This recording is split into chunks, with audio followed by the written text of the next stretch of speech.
Good morning students. लक्ष्य में आप सभी का स्वागत है। मैं अभी थर्ड सेमेस्टर इलेक्ट्रिकल जो मैं डिजिटल इलेक्ट्रॉनिक्स और बेसिक इलेक्ट्रॉनिक्स है उसका यूनिट नंबर 5 का मैं इंपॉर्टेंट क्वेश्चन आपको दे रहा हूँ। जैसे मैं बता रहा हूँ उस रास्ते पे चलिए, एक भी क्वेश्चन आपके एग्जाम में नहीं छूटेंगे, मैं पूरी उम्मीद कर रहा हूँ। ठीक है, और उम्मीद पे दुनिया कायम है, ये तो तय है, आप जानते भी हैं। ठीक है, तो पहला क्वेश्चन आपके सामने है, ये यूनिट नंबर 5 है। आप अपना यूनिट नंबर सिलेबस के अनुसार खोल ले और उसमें आपको ट्रांजिस्टर के बारे में पढ़ना और ट्रांजिस्टर बाइसिंग के बारे में पढ़ना है।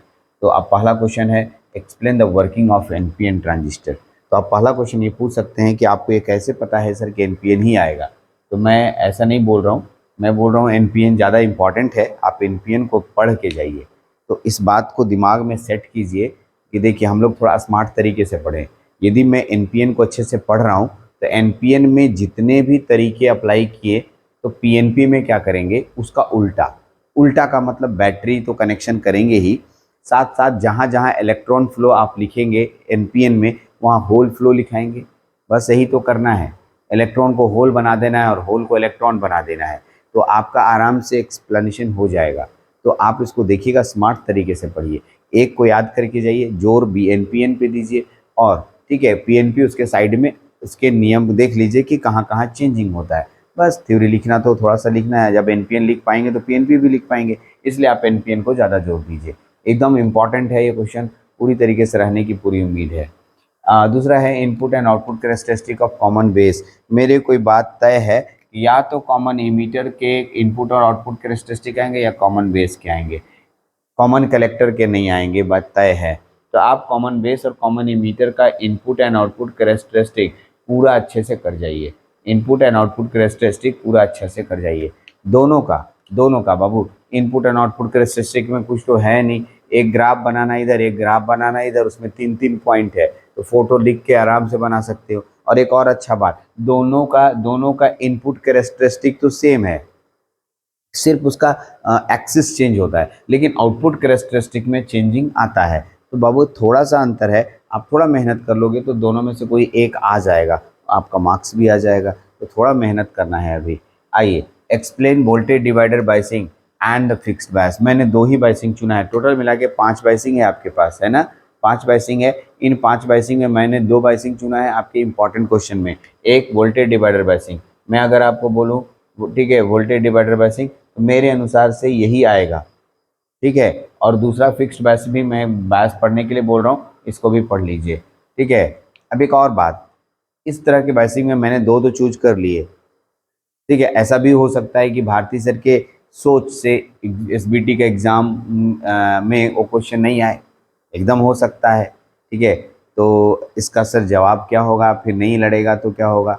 तो मैं फिर सभी बोल रहा हूँ, हम लोग इंजीनियर से स्मार्ट तरीके से पढ़ते हैं। फिर से स्मार्ट तरीके का पढ़ने का मतलब ये हुआ कि अगर आप गौर करेंगे तो जो फिक्स्ड बाइसिंग का सर्किट होता है ना, फिक्स्ड बाइसिंग का सर्किट होता है, उसके नीचे इमीटर में सिर्फ एक रेसिस्टेंस लगा देने से base bias with emitter feedback हो जाता है। ठीक, तो भाई एक इमीटर लगा के उसके सर्किट को एक्सप्लेन करने में क्या प्रॉब्लम है, आराम से हो जाता है। अगर आप एक बार पांचों का एक्सप्लेनेशन देखेंगे ना तो आपको लगेगा कि अरे पांचों तो एक ही जैसा है, सिर्फ थोड़ा थोड़ा सर्किट में चेंजिंग हुए हैं। ठीक है, ऐसे अगर आपके पास समय एकदम कम है और आपको लगता है कि नहीं हमको अब एकदम समय नहीं है, तो आप इन दोनों बाइसिंग को देख के जाइए। ठीक, आइए न्यूमेरिकल के बारे में बाद में बात करेंगे, हम लोग शॉर्ट क्वेश्चन पे बात करते हैं। मैंने 4 शॉर्ट क्वेश्चन सेलेक्ट किए हैं। What is biasing, how we draw DC load line. Biasing क्या होता है और हम लोग डीसी लोड लाइन कैसे ड्रॉ करते हैं, बहुत अच्छे से बताया गया है। कैसे डीसी लोड लाइन सॉरी, सरल रेखा हम लोग कैसे खींचते हैं डीसी लोड लाइन और उसको बनाते कैसे हैं। व्हाट इज थर्मल रनवे, मैं आपको बोलूं किसी भी स्थिति में इसको छोड़ के नहीं आइएगा। थर्मल रनवे क्या होता है, ठीक, थर्मल रनवे एकदम मस्ट है, आएगा ही, थर्मल रनवे आना ही है। ठीक है, दूसरा, what is the need of stabilization of Q point, Q point के स्टेबलाइजेशन की ज़रूरत क्यों पड़ी, हमें क्यूब पॉइंट को स्टेबलाइज क्यों करते हैं। ठीक है, find the relation between alpha and beta, उम्मीद है पूरी तरीके से कि ये देगा। एक क्वेश्चन मैं एडिशनल जोड़ रहा हूँ, आप मेरे तरफ से उसको पढ़ लीजिएगा। Why why we use common emitter configuration configuration configuration mostly. Mostly हम लोग कॉमन इमीटर कॉन्फ़िगरेशन को सबसे ज़्यादा प्रयोग क्यों करते हैं, ये एक इम्पॉर्टेंट क्वेश्चन है, इसको आप ध्यान रखिएगा कि अगर आप इसको एक बार पढ़ लीजिएगा तो आपका तैयारी में कोई कमी नहीं रह जाएगा। समय कम रहे तो छोड़ दीजिएगा, लेकिन इसको एक बार ज़रूर स्टडी कर लीजिएगा। 3 वो कारण है, आप अगर उसको देख लेते हैं तो आपका पूरा स्टडी हो जाएगा। अब अंतिम पॉइंट, न्यूमेरिकल के लिए कोई मशीन हम नहीं करते हैं, न्यूमेरिकल आपको बनाना ही पड़ेगा। न्यूमेरिकल किसी के कहने पे आएगा ऐसा नहीं है, ठीक? ऐसा कह हो ही नहीं सकता है कि न्यूमेरिकल इसी मेरे कहने पे आएगा। लेकिन फिर से मैं बोल रहा हूँ, या तो फिक्स्ड बाइसिंग का न्यूमेरिकल देगा या वोल्टेज डिवाइडर बाइसिंग का न्यूमेरिकल देगा। मेरे अनुसार से आपको एक लास्ट मैं भविष्यवाणी कर रहा हूँ, या तो वोल्टेज डिवाइडर बाइसिंग का थ्योरी आएगा या वोल्टेज डिवाइडर बाइसिंग में से एक न्यूमेरिकल रहेगा, ठीक? अंडरलाइन कीजिए इसको, क्या बोला मैंने, ठीक है? या तो वोल्टेज डिवाइडर बाइसिंग का थ्योरी रहेगा या वोल्टेज डिवाइडर बाइसिंग से न्यूमेरिकल रहेगा। अब दोनों में से कोई एक रहेगा तो भाई अच्छे से इसका थ्योरी पढ़ लो और एक न्यूमेरिकल बना लो, तो सर भारतीय सर का दोनों बात तय हो गया, उसमें से कोई एक रहना है, आप आराम से बना लोगे। लेकिन बनाते समय ध्यान रखिएगा कि कैसे आप केवीएल लगाते हैं, कैसे केसीएल लगाते हैं, क्योंकि वही केवीएल वही केसीएल आपके बाकी बाइसिंग में भी काम आ जाएगा।